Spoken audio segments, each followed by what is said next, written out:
Shakib Saudi আরবে কেন গেলেন? দেশের ক্রিকেটে হঠাৎ আবার আলোচনায় সাকিব আল হাসান। গতকাল বাংলাদেশ ক্রিকেট বোর্ড বিসিবি জানিয়েছে, দেশ ও দেশের বাইরে জাতীয় দলের হয়ে খেলার জন্য আবারও বিবেচিত হবেন এই অলরাউন্ডার। আওয়ামী লীগ সরকারের পতনের পর থেকে দেশে ফিরতে না পারা এই ক্রিকেটারকে আবারও বিবেচনা নেওয়ার খবরে নতুন আলোচনা শুরু করা হয়েছে। কিন্তু যে সাকিবকে নিয়ে আলোচনা, তিনি এখন কোথায় কি করছেন? খেলার মধ্যে আছেন তো? হ্যাঁ, খেলার মধ্যেই আছেন সাকিব। 38 বছর বয়সী এই ক্রিকেটার সর্বশেষ খেলেছেন সৌদি আরব ওয়ার্ল্ড ক্রিকেট ফেস্টিভ্যালে। আয়োজক সৌদি আরব ক্রিকেট ফেডারেশন। 20 জানুয়ারি শুরু হয়ে 10 দলের টুর্নামেন্ট শেষ হয় 23 তারিখে। টুর্নামেন্টে বাংলাদেশের নামে একটি দলের হয়ে খেলেন সাকিব। টুর্নামেন্টে খেলেছেন আরও 20 ক্রিকেটের আরও কয়েকজন তারকা, যদিও তাদের বেশিরভাগই জাতীয় দলের আশেপাশেও নেই।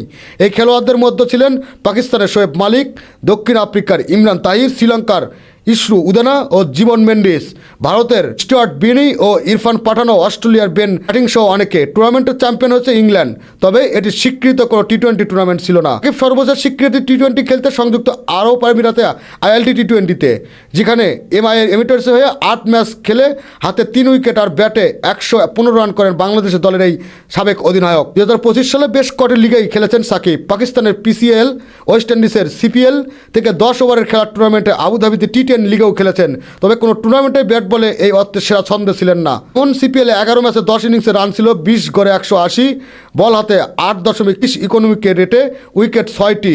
তবে পুরো টুর্নামেন্টে সাকিবের দিয়ে এবার মাত্র 23 ওভার বল করানো হয়েছে। বোলিং কোটা পূরণ করেছেন মাত্র 2টি ম্যাচে। অন্য লিগগুলোতেও প্রায় একই চিত্র। 2024 সালের জানুয়ারিতে আওয়ামী লীগের মনোনয়ন মাগুরা 1 আসন থেকে সংসদ সদস্য নির্বাচিত হন সাকিব। এই বছরের জুলাই আগস্টে ছাত্র জনতার অভ্যুত্থানে আওয়ামী লীগ সরকারের পতনের পর তিনি আর দেশে ফিরতে পারেননি।